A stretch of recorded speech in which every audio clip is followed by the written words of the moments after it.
aviation-quest.cc 101, wind 270 degrees, 10 knots, runway 27 left, cleared for takeoff. aviation-quest.cc 101, cleared for takeoff 27 left.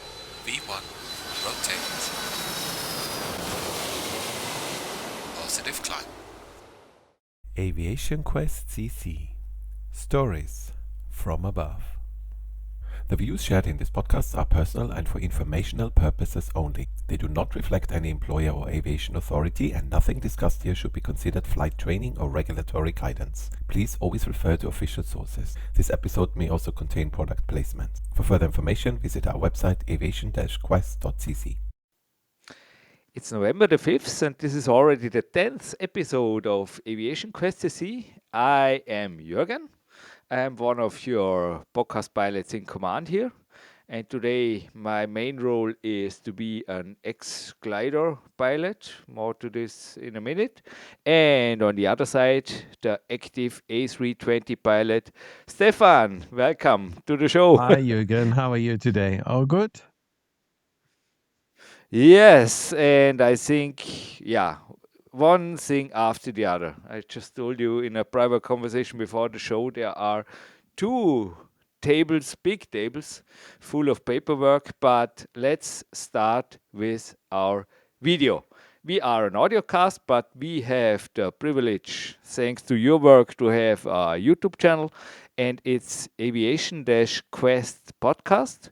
And there are, so to say, simulated background flights.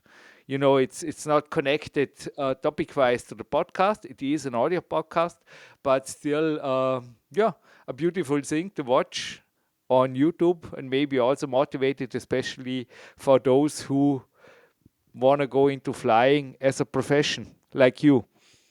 Yeah. Well, I hope. I'm still struggling sometimes with Flight Simulator. So it's not quite like the real world, but I'm giving it my best. So if you see something that looks a bit odd, don't look too closely. It's eye candy. It's not meant to teach you anything. So anyway, today we're flying an Airbus A321, and we're flying from Helsinki to Vienna. Okay, I said it should be motivating, like this podcast. But yeah, I mean, you already, this is also my little disclaimer here, additional disclaimer. I also already mentioned in the last episode, this is episode 2 of our glider podcast. And please keep in mind, this is not a flight school episode. So Stefan also just said, yeah, take the whole podcast with a grain of salt. I mean, my back then education in gliding was in summer 1993. Mainly, I flew afterwards until 1997 before changing to the motor gliders. So certainly, I have no photographic memory. This is all, so to say, out of my mind stories, and the whole thing is nostalgic and inspirational. And if you want to start gliding, or if you want to start even go more into the into the professional side, please please contact a local flight school, a flight instructor, or an aero club, and then get up to date information and start from there. But well, before I forget it one more time, last time I wanted to start this podcast like I started today, and then Stefan might, yeah, a lot of listeners will have mentioned this. Stefan caught me off guard in the last minutes.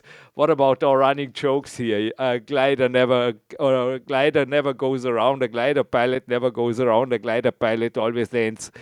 Stefan, I think we can start this podcast a little bit with late 2007 when I visited you, and there is, so to say, the birthplace of some of our insider jokes here. Yes, yes, yes, yes. So you came over to the UK. We spent quite a bit of time on, well, we spent a lot of time just talking and chatting, but we obviously spent some time on, it was Microsoft Flight Simulator. I'm trying to remember which version it was. I believe it was FSX, if I'm correct. FSX was there, but you still flew also the It, older one. Was this 2000 or 2004, I think. Yeah, was 2004? the one Yeah, before. 2000. Yeah. Because I remember when FSX was launched, most of the people, like most of the hardware available at the time, couldn't even run it. So I think I might have still used, the old one for the serious flying with the complex aircraft like PMDG and FSX. At that time, I could only run on lower settings. I think that was for quite a while before I got a new PC later on. So it might have been that we used either. I honestly cannot remember. It was a long time ago.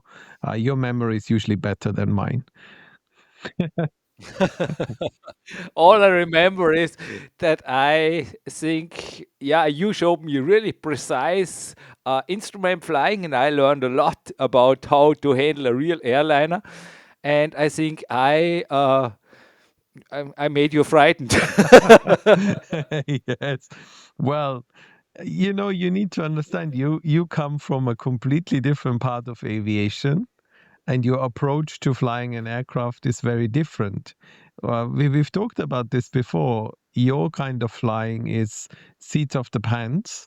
My kind of flying is by the numbers, right? So, if we fly an approach and we drop more than 4 knots below the approach speed, that's already a big problem for us. And the other guy in the cockpit will speak up and say, "Hey, what are you doing?" This is simplifying it, but yeah, 4 knots, if you think about it, for an airline is actually nothing. So I'm used to this, fly by number. Everything has to be precise all the way down to the ground. Your flying is more intuitive, I feel. It's more like feeling the aircraft, going along with what feels right. And usually with your experience, that's how it works out. So I think it was how can I put this? Words, different worlds collided that day. Yes. I mean, intuitive. I want to here add a quote of one of my flight instructor back in Styria. I think it was something along the lines of, if we don't needed instruments, we would be birds.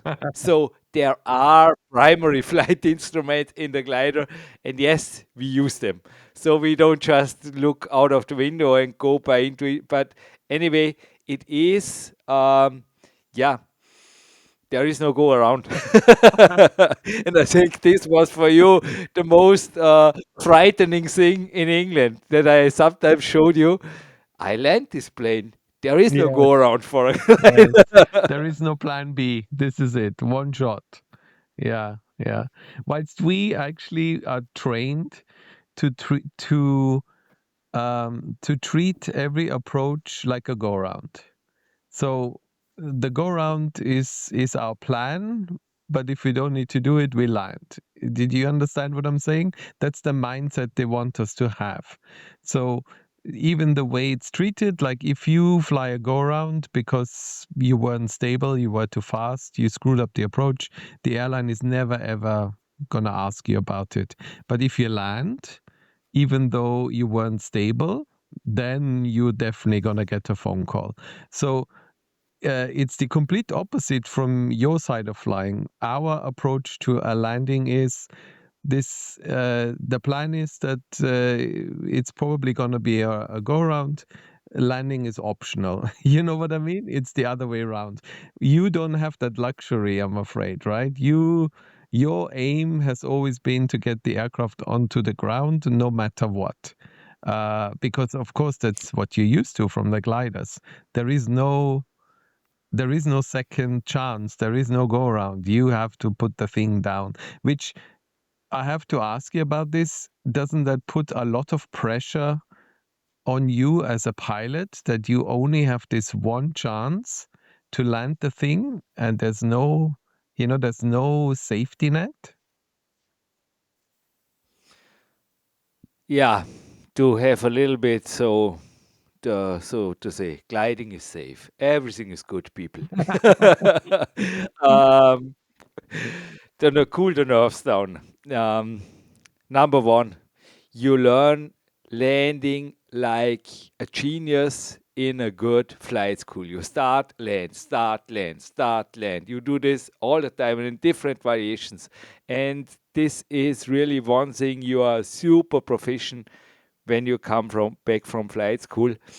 And don't forget, Stefan, also, I think this is on every, when you come as a flight student, so to say, back, the first thing, and I think this is still the case here, there was a guy like you. He flew for a living. He flew for a big German carrier. And his weekend, he was a brilliant flight instructor. He spent at the airfield. And he taught me really also from the beginning on. I think we started with what's around the airfield. So the same thing we did back there in Styria at the glide school. What is around the airfield? Because there is often, especially on a little airfield, there are not buildings, and there is it's not a city airport. You know what I mean? So normally there are grass strips left, maybe even right of the of the airfield, and you can also often land in front of the airfield. I googled this. It should be called off runway landing. So, and certainly there is also the opportunity of long landing, so that you, so to say, when there is an aircraft or an airplane on the beginning of the runway, and don't know, maybe the engine failed or say something like this, okay? Yeah, all you do is you retract the air brakes a little bit so that you have the aiming point, let's say as an example, in the middle of the runway, just to give you an example. And then you overfly the plane and you land. Certainly you make this absolutely in coordination with ATC, and that the other plane is informed, because I think in the also in the big world also there were accidents like this. And no, gliding is really really safe, and really you have also, I spoke about this last time. Yeah, I was mixing up a lot of things in the end, but the landing speed for a glider is basically really, really low. So uh, it is stall speed multiplied by 1.3 I have here, plus wind correction should be correct. I am already looking forward for some comments from flight instructors in the YouTube comment section. But yeah, and at the end you're slowing down. If you ever meet on a calm weekend an airfield, and if there is maybe some flight school traffic going on with some old school double seaters, I call it this way, like the Blanik even have Fowler flaps. And if there is really a good a professional glider pilot, you know what I mean, an experienced glider pilot performing so to say a short field, yeah, a short run out. This is or precision landing is the right word. So many people in front of me. This is it. When you look at this, the plane already comes in with the speed. It looks like a bicycle, so slow, and often stops after a few meters. And this is. Yeah, it's crazy. If somebody is really performing this, it's yeah, I think you will see that there is a big, big difference between an A320 and a glider. To make this long story short, but I hope this made some sense. And also in the flight school, certainly you don't uh, you don't flare until you stall. This was an advanced technique I just said, and also mixed this up in the last podcast. Normally, you are taught in flight school, and I think it is that way, that you bring the plane over the runway or over the grass field or wherever and land it like you. I think this is similar like you in the A320. You also aim for the safest landing and not for the softest landing, because it's often, yeah, if you, especially when you have a high performance glider, this stuff can flare forever, and this is not the goal. You put it down, you put the wheel brake, and then you often, yeah, within a few meters you stop. 30 to 50 meters I have here for a Blanik. This is still, yeah, you normally don't need a lot of runway. Mm. Was this long, long, long explanation? Do you have in-depth question here, Stefan? Yeah, but that's super interesting because, it's a different world. It's a different world. But what you said is very true. A soft landing does not equate a safe landing. I think this is something a lot of people don't understand. When you sit in an aircraft and there's a nice soft landing, people always say, oh, such a nice landing, must be a good pilot. It has nothing to do with good or bad pilot. There are days when I perform a harder landing, and this is because the circumstances, it's the safer option if you want, It's gusty. Same is with a glider. Exactly the same is with a Exact. glider. Also there, especially when there's wind or something, you bring the airplane down, and everything is fine. Exactly. Yeah. Yeah. When it's windy, gusty, maybe the runway is wet, you don't want a soft landing. Yeah. You want the aircraft to go down and stick to the ground and stay there. Otherwise, you could end up in a whole world of trouble. So, yeah, that's a very good point you brought up. And interesting to hear that it's the same with gliders. I suppose it makes sense. But we are both, at the mercy of aerodynamics, regardless of size of aircraft. And one thing I really want to also say, that in the flight school, I mean, I was here at the Alpenflugschule Niederöblan in Styria. There are really, those instructors are professionals. And I, there was a little bit an unfinished story in our last episode, where the flight instructor on the very, very first flight said to me, after I asked a question, it's you're the pilot in command, it's your decision. Certainly, this is a mental strategy. Maybe also your flight instructors worked like this, Stefan. You are certainly, when it comes to air law, you are never the pilot in command as a student, but you learn decision making. And this is really, I made my very first decision. I never forget. We were approaching, and we were too high. And he asked me, yeah, or I asked him what to do now. And he said, it's your plane. And I decided, so to say, from my great, great flight simulation experience, to make a full circle. And after half the circle, he said, my controls.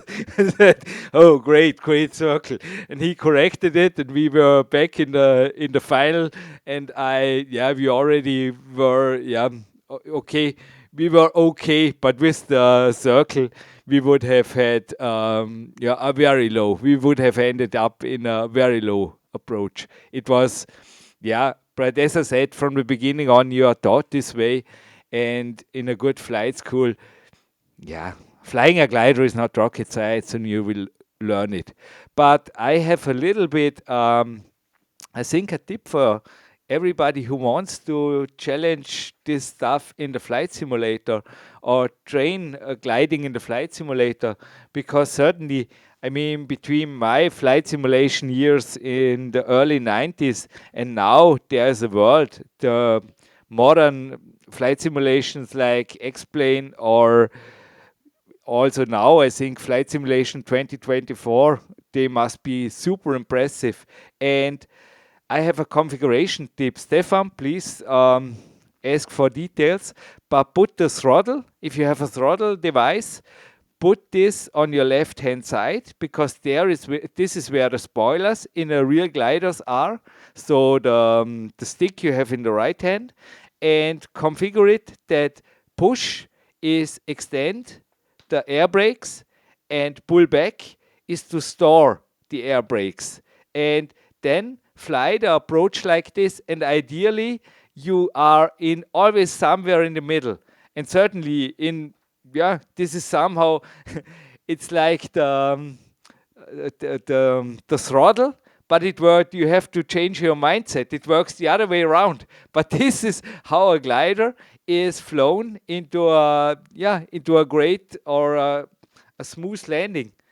Is this any question from your side? Can you work with this, Yes, Stefan, in yeah, your I head? find it super fascinating because so what you're saying is when you move the lever forward, the speed brake gets extended, and when you move it, Exactly, because in exactly. our plane it's the opposite. It's the exact opposite. So if we move the speed brake lever backwards, they extend, and if we move it forward, they retract. That's funny that it's the complete opposite way. So that would already be the first thing I would struggle with. So it's, Yeah, with the speed brakes, you control the angle of yes, descent. yeah, And this is open them to steepen the approach and close them to flatten yeah, it. It's as easy as this, but it's not as easy when you are used the other way around. I mean, this is you have, as I said, you have to change your yeah. mindset, and it's an interesting way of. And you also have the aiming point. Certainly, I mean, this is the same thing in a Cessna or even you. I mean, there is this how to fly a visual approach with an Airbus. It's on your FS Clips channel. I mean, even you have an aiming point where the landscape, so to say, stays stationary in the windshield, and the rest. So the rest of the landscape moves around or gets into other directions, so to say, to simplify it. And the aiming point is normally the runway numbers and or the beginning of a grass strip, and then you control it down.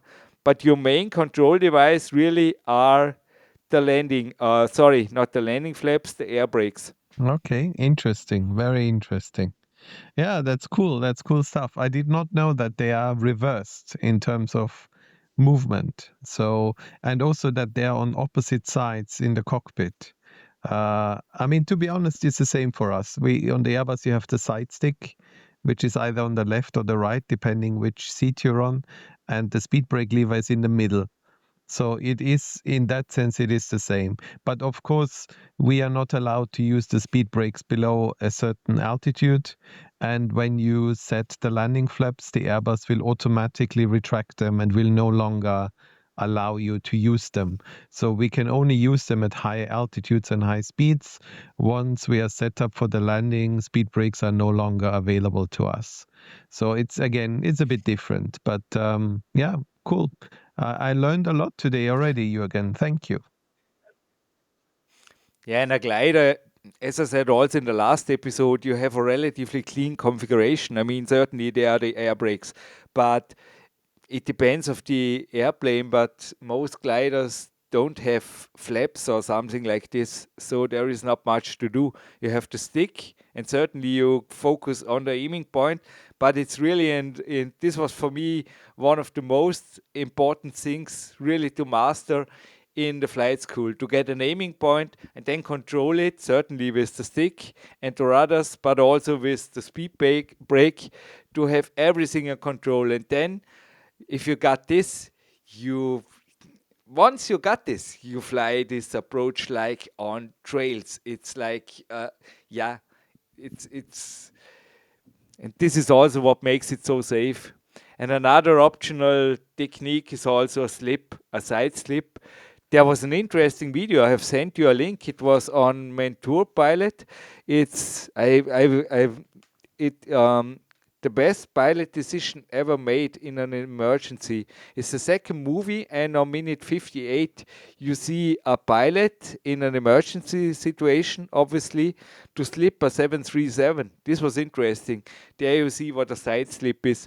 But in glider, we were taught this side slip technique early on, and it's a great way to lose a lot of altitude in a very short time period. And when it's flown textbook wise, I mean, really, yeah, you have to have the plan. So a little bit of extra speed, then the bank towards the side you want to slip. So this is aileron action here. Then apply the opposite rudder. So you push with the feet, the opposite rudder, and certainly also, yeah, then it's a little bit an interesting situation. It's not a crazy situation, but certainly the run with the aiming point moves a little bit, so to say. You watch out to the side window of the windshield, and sideways, certainly, and then you recover smoothly and early enough. And this is really when it's flown textbook wise. Otherwise, it's certainly another thing, but when it's flown textbook wise, it's a lot of fun. And maybe also the modern simulators. I never tried it, but I think in X-Plane, in the current versions, also in Microsoft Flight Simulator 2024, this should work perfect. I think so. Yeah, I've never tried it. I remember I had to learn it during my days at flight school, first on the Cessna and then later on the Diamond. And yeah, it was a lot of fun, but it's a very confusing situation because you're cross controlled, which is something you usually never ever do. Where the ailerons, It's fun. yeah, move. It's It is fun. It's fun, but it's impressive. unusual because the ailerons are pointing to the left and the rudder is pointing to the right, and you have this weird thing where the aircraft is sideways but moving. It's flying sideways and losing altitude very quickly. It At the beginning, it took me a while to get used to it, but once you've done it a few times, I think it's a great tool to do it. It's to know, if you have to lose altitude very quickly, it's very useful, I think. And that actually answers one of my questions I had for you, because I was wondering, I know glider pilots like to fly on days when there's a lot of thermals, hot days, maybe when thunderstorms are not too far away. There's a lot of thermals that give you updrafts and stuff. Um, so when you come into land and you hit the thermal and it basically stops your descent altogether, I guess that would be one technique to use to get back down, right? Because I think at some point you will reach the limit of what the speed brakes can do for you. The brake are normally super capable, especially in high-end gliders. But yeah, if you're really too high, you might add a slip, but a slip is more strategically. So for a little thermal, you are so low above ground, there are no real big thermals anymore. I mean, you fly through them relatively quickly, add more brakes, obviously, because the aiming point will move away from you or move further down the runway. But this is normally really not a big Oh, deal. You know normally on what altitude you should start the approach. So this depends of also the glide ratio of the airplane. Certainly with a high-end glider with something like 60 to 1, you will start much lower than with a training glider, which is maybe, to give a ballpark figure here, 30 to 1. And then, yeah, you know your plane, you know your airfield, and you know where you have to be. It also in the base leg, you know where you have to be, and you can adjust the whole glider thing. I think I already mentioned this in the last episode. It's very strategic flying, and what you also learn is coordinated flying. So the opposite of a slip, that you really fly clean. Especially, you were just talking about thermals, when you fly in the thermals, but certainly also on the rest of the approach and everywhere. I mean, the glider flying is really, I think, a really good basic school, also for later on professional pilots, because it teaches you flying by the string. You have the yaw string.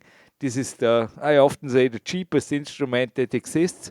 It's nothing more than a yarn that is attached to the canopy, and when this is moving left or right, you correct it. And there are techniques, and this is, yeah, I think really to fly a glider in a coordinated way is enormous. Yeah, it is a benefit for later on when you skip to a Cessna, or I mean, like you. certainly in an Airbus, this is maybe less important, but all the way up there, it is important to have a really good, this rudder and stick. I think it always helps you. It always helps you. Yeah.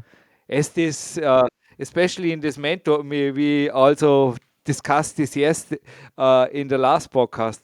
At least, hopefully, never a professional pilot got in a really tricky situation where you have to perform a side slip to get to get down to a mud runway like this, like this world class pilot here in this mentor pilot episode I mentioned.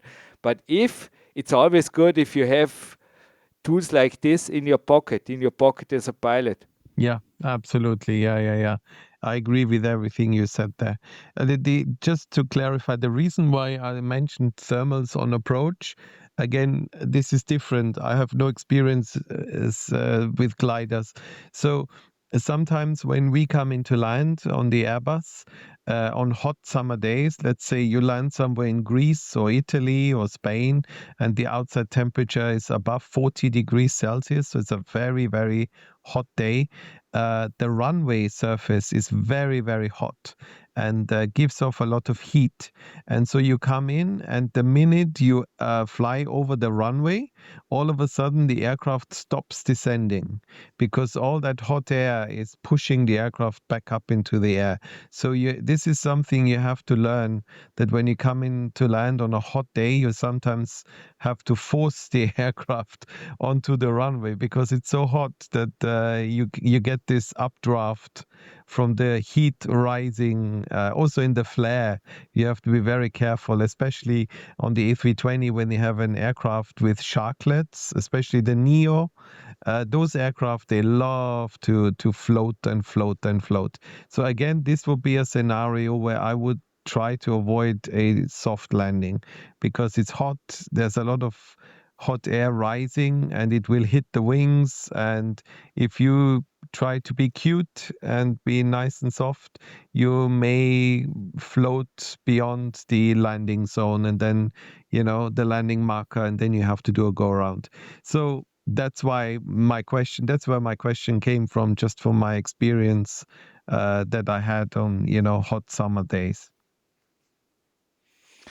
I mean, there's a huge difference between you and a glider. Just to give you a little bit, I mean, in a glider, you flare at 20 to 30 centimeter. If it is 1 foot, you flare at 30 to 50 feet. If I radio altitude, I mean, I think this gives a little bit. Everybody who went to physics in school, I think there is a little bit of difference. But you're Yeah. right. You're right. On a summer day, and when there are still thermals, normally in a glider you just land when the thermals are over. Over, no, just joking. But if you land and it's not perfectly calm, I was always, yeah, I was a boring pilot anyway. This is why I never messed something up. No, I stick to the flight school rule. I came in a little bit faster, and then yeah, better get the airplane down. Everything is fine. It's still a soft landing, and I never was this master class super short roll and precision landing with to the stall speed, etc. It's for me, it's great to watch something like this. There are guys who fly this really safe and perfect, but I just wanted the airplane down, and for me, it was the most important thing was always safety.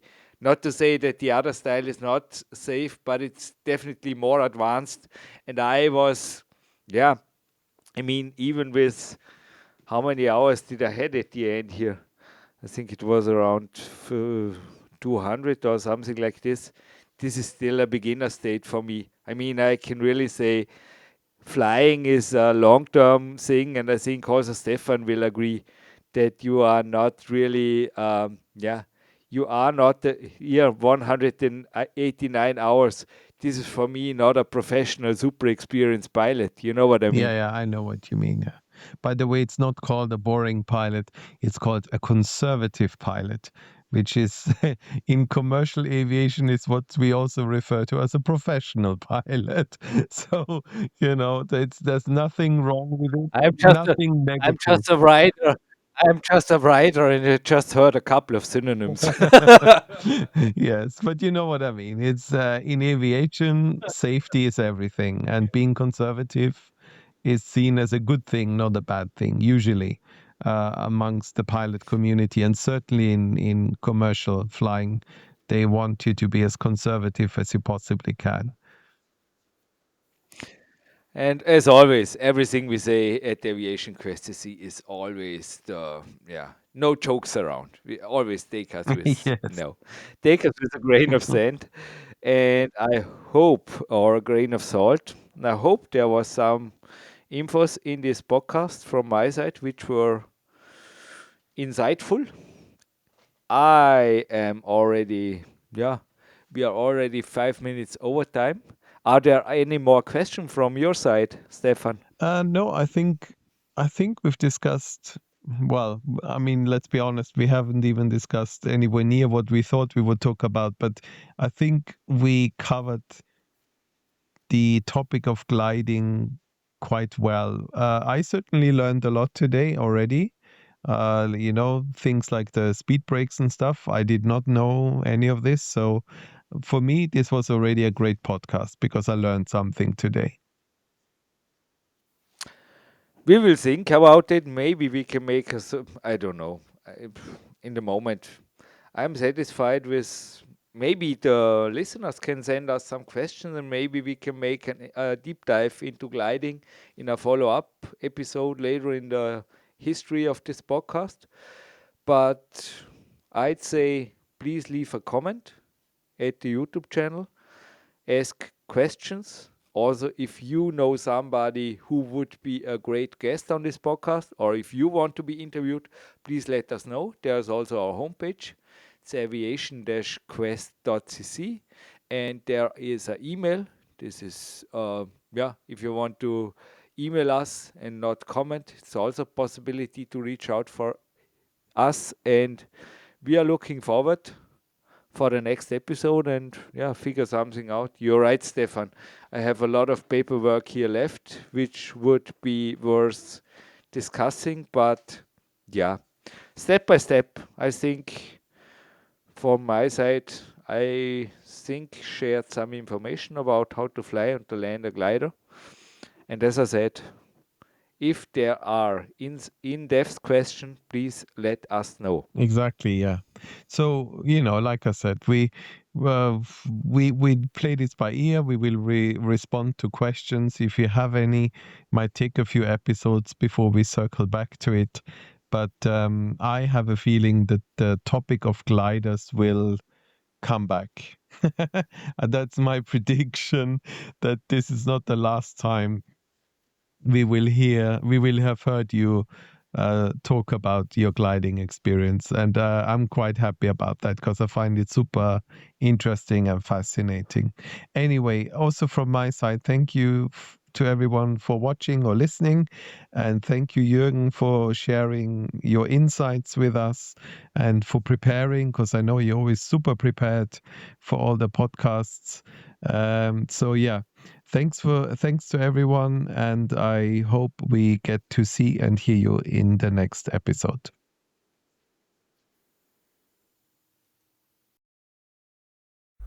Thank you for listening to Aviation Quest CC Stories from Above. For more information about this episode and everything we do, visit our homepage aviation-quest.cc. We appreciate your time and support, and we'd love to have you back for the next episode. Until then, stay safe, stay curious, and keep your passion for aviation flying high.